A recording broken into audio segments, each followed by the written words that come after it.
Is your neighborhood, is your zip code going to have a big housing crash in 2022? I'm going to tell you in this video how to use 2 simple data points to discover whether your neighborhood and area is at risk of a crash or whether it's safe from a crash. Let's get into it.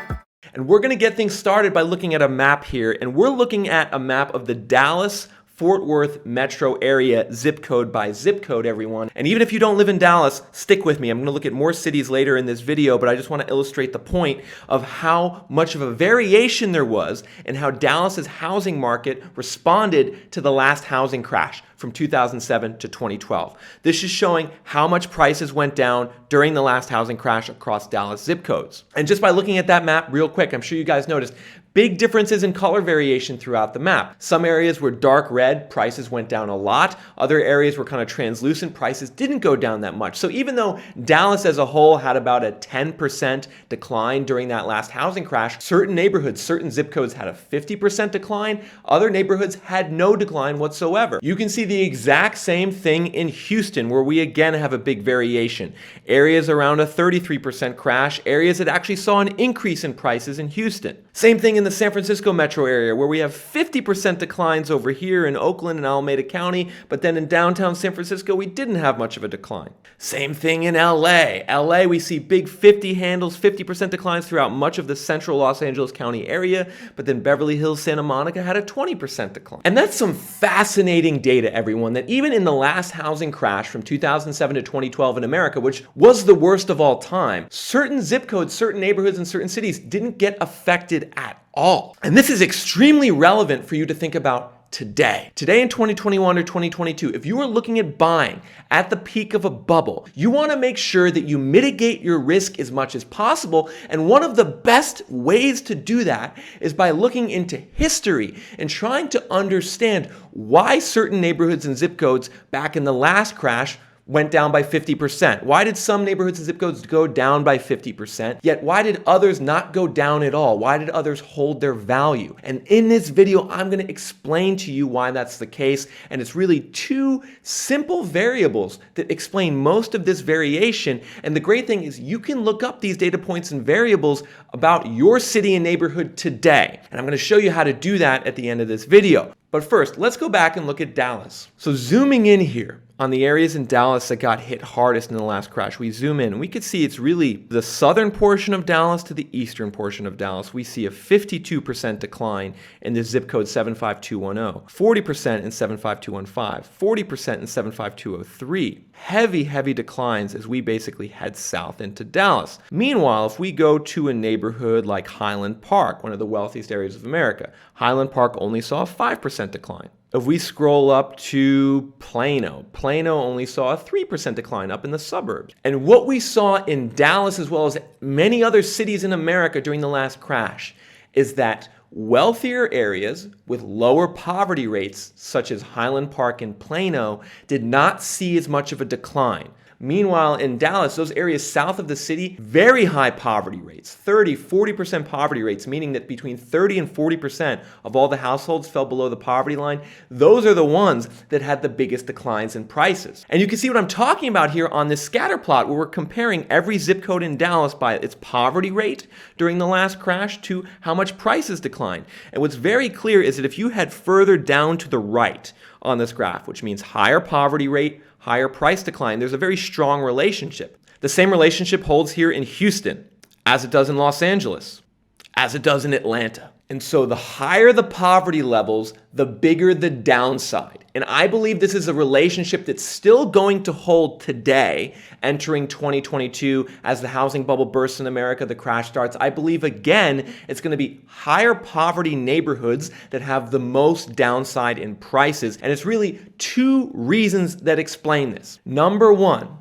higher poverty areas generally are inhabited by people who are more economically insecure. They might already be struggling to make their mortgage payment or their rent payment, and if there's maybe a recession or a downturn, their hours get cut back, all of a sudden they can't pay their rent or pay their mortgage anymore. There's also another reason, the second reason is related to real estate demand, and that's that high poverty areas with cheaper home prices often have more investors that are buying and selling homes and flipping homes. These investors investors kind of come in, pile into these poverty-stricken neighborhoods when the bubble is occurring, pushing prices up. But then the investors turn around and do the exact opposite when the crash starts, and all the homes that they bought, they put on the market, they try to get rid of, and that pushes prices down. If you guys are enjoying the data in this video and you want to see more of it going forward, just make sure to smash that like button into oblivion. When you do that, it supports me on this channel, gets this video out to more people, and enables me to produce more of this content going forward. So just smash that like button, please. And so today, if you're investigating buying a home or a real estate investment property, I would encourage you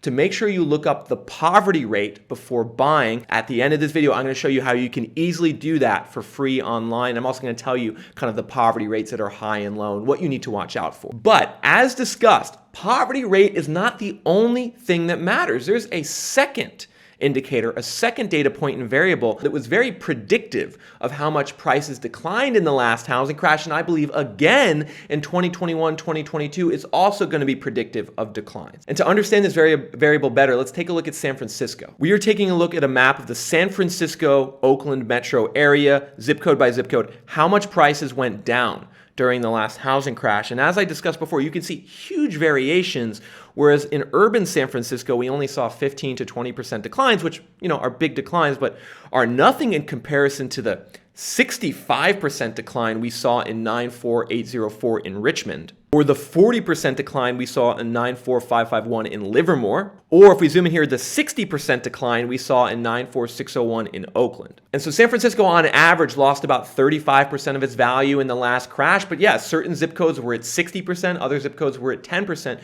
What explains this difference? Well, it's actually not poverty rate this time around. Poverty rate, zip code by zip code in San Francisco had a very weak relationship with home price declines. It was something else.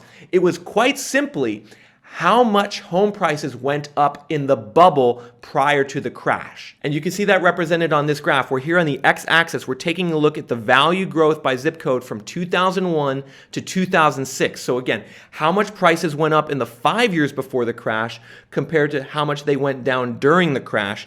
And you can see an exceptionally strong relationship here, R squared of 0.70. Basically, the more you go to the bottom right here, the more we see like 100% increase in values over 5 years and then a 60% decline in values, more than completely wiping out the growth. And so what's going on here is that the more appreciation there is in the 5 years, let's say prior to a crash, when we're seeing a doubling in prices, much more than we're seeing, let's say, in other parts of the metro, that's an indicator that these specific locations are very speculative. And so if you're a home buyer or real estate investor right now, buying into an area where prices have just blown up over the last 3 to 5 years, you should be worried, you should be concerned, because this is an indicator that prices could be going down by a lot. Washington, D.C. was another metro area that showed this relationship of previous price appreciation to crash depreciation. In fact, might be one of the starkest contrasts we have. Take a look at this. If we zoom in to Central DC didn't experience a crash. Prices held during the last downturn, as well as in Northern Virginia, in places like Arlington and McLean in Fairfax County, we didn't have a crash. But if we just head a little bit east into Prince George's County, into Hyattsville and Landover, oh my goodness, 50% declines just east of Washington, D.C. And once again, we can see, similar to San Francisco, how much appreciation there was beforehand had a big hand in how much prices went down during the crash. So what we have so far is this: the higher the poverty rate is and the more that prices appreciate, the riskier the neighborhood is. The lower the poverty rate, the less appreciation there is before the downturn, the safer it is. And here's the crazy thing, folks. If we actually combine these two data points together and isolate in America the zip codes with the highest poverty rate, the highest appreciation before the crash, we see that these zip codes on average had a 44% decline in home prices. Let me repeat that. Zip codes in America with high poverty rate and high appreciation before the crash last time around had a 44% decline in price. Zip codes with low poverty rates and low appreciation prior to the crash only had a 10% decline. So if you had these two data points last time around, you could have avoided buying in the locations that had the biggest downturns. And I believe the same thing is going to hold this time around, because the same rules of thumb, the same realities are still there. Higher poverty areas have more economic downside. They have more investor demand. That's going to make them more volatile and riskier. Areas with more appreciation before the crash are going to have higher levels of speculation and need more assumed future levels of growth to justify today's prices. So if you are buying today as a home buyer or an investor, you will definitely want to be tracking these two data points in all the neighborhoods you're looking at, regardless of what city you're in. So what I'm going to do right now, as I promised before, is show you guys how to look up this data for yourself. And the first thing we're going to do is tackle poverty rate. So what I want you to do is be armed with the zip code that you want to track, and go to citydata.com. And in citydata.com, type in a zip code. Let's say I'm going to type in my old zip code in Austin, Texas, 78731. City Data will then give you all the detailed metrics on this zip code. But if we scroll down, we care about poverty rate, right? So we scroll down and we could see the poverty level in 78731 is only 8%. And 8% is well below average. I think the average in America is around 13 to 14%. 8% is well below average, meaning that 78731 in Austin would likely weather a downturn better than 78724, which is also in the Austin metro, but has a poverty rate of 22%, which means that I believe that this zip code would be more at risk, of the downturn in the inevitable Austin housing crash. Basically, what you want to look for is 20%. If you see the poverty rate is above 20%, that's the threshold that I start to really deem like, all right, this is kind of a higher aggressive level of poverty, which means there's more economic potential downside in a recession, in a housing crash. It means there's likely more investors. 15 to 20% is kind of in the middle. If we're 10 to 15, we're getting better. And if we're below 10%, we feel, okay, it's pretty good. This is a low poverty location. Now, home prices by zip code. This one is a bit more involved, but I'm going to show you how to do it. We're going to go to Zillow for this one. Go to the Zillow research and data page. And we're going to take a look at the Zillow home value index here. And we're going to change the geography from metro area to zip code. We're going to hit download. And now we just downloaded a spreadsheet with basically every zip code in America showing home values going back 20 years. It's really amazing data that Zillow makes available for us. And what we're going to do is take a look at region name. That's where our zip codes are, region name.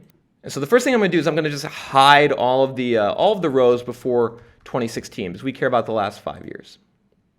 So let's hide these rows before 2016. All right. Now I'm going to insert a space here. We're going to make a calculation. Just simply calculate the percentage increase in home prices by zip code over the last 5 years. Simple calculation. Taking the most recent month, October 2021 value, subtracting it from 2016, and then dividing it by 2016. All right, and here we go, folks. So now we have basically the growth rate over the last 5 years for every zip code in America. And then you have a couple options. If you want to quickly find your zip code, you could highlight the entire thing, go to data, hit filter, go to region name, and then just literally type in the zip code that you care about. Oh, there we go. So we can see 78731, my old zip code in Austin, saw 77% growth over the last 5 years.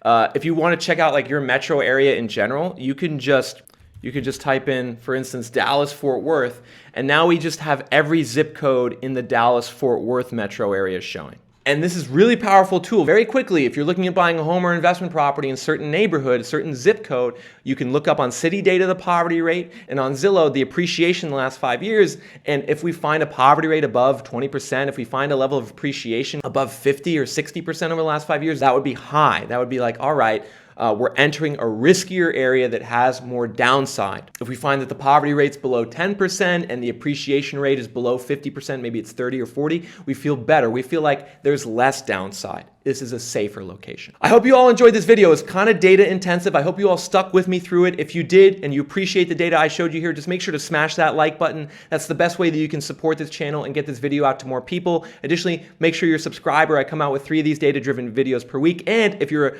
especially kind of a data nerd, a real estate nerd like me, and you want more access to data, hit the join button below and become a channel sponsor member. The cost is $5 a month, and you get access to some really cool perks. You get a monthly newsletter that literally has all of the data on the US housing market that you would ever want to look at in terms of home prices, wages, jobs, permitting, all the things you need to figure out whether your city and market is the place to buy. That's available in this monthly newsletter, which only goes out to channel members. Hit the join button below. You're not going to regret it. All right, everyone, until next time, this is Nick from ReVenture Consulting signing off.